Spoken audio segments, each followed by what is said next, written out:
వికారాబాద్ జిల్లా పరిగిలో బాల కార్మికులను పనిలో చేర్చుకుంటే చట్టరీత్యా చర్యలు తీసుకుంటామని అడిషనల్ ఎస్పీ రాములు నాయక్ హెచ్చరించారు.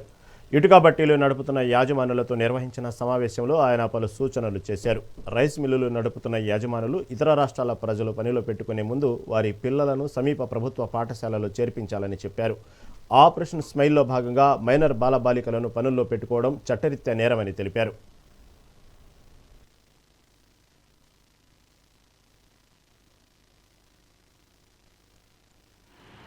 టెక్నికల్ ఇన్స్టిట్యూట్లను వాళ్ళు ఉన్న రోజులు 6 నెలల్లో 3 నెలల్లో ఉంటారనుకుంటా వాళ్ళని చేర్పించి వాళ్ళని మంచి ప్రయోజకులుగా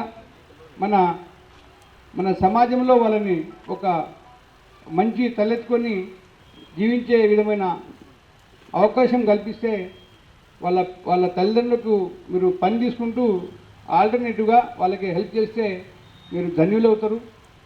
అది మన బాధ్యతగా, ఇది మా డ్యూటీ కాదు. మేము దండిస్తాం, ఒక కేసు పెడతాం, కోర్టు పంపిస్తాం. ఎప్పుడు మీ కాపులో ఉండలేం కదా.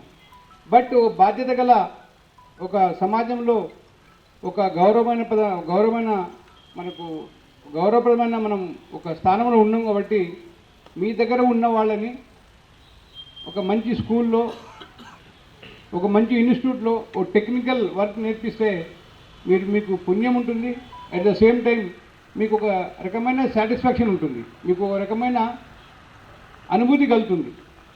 సో దయచేసి మీకు తెలుసు, ఈ చట్టాన్ని గట్టిగా అమలుపరచాలని ప్రభుత్వం గతంలో జనవరి నెలలో మళ్ళీ జూన్ నెలలో ఉండేది. కానీ ఇప్పుడు దాన్ని కంటిన్యూ చేయమని మనకు పైనుంచి సూచనలు ఉన్నాయి. కాబట్టి డిఎస్పీ గారు మీకు చాలా విడమర్చి చెప్పిండు, 365 days దీన్ని అమలు చేయొచ్చు.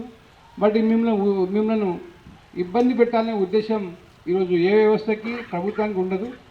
కాకపోతే ఎప్పుడైతే మితిమీరిపోతుందో అప్పుడు చట్టాన్ని కఠినంగా అమలుపరచాల్సి వస్తుంది. కాబట్టి మీరందరూ టెక్నికల్ ఇన్స్టిట్యూట్లను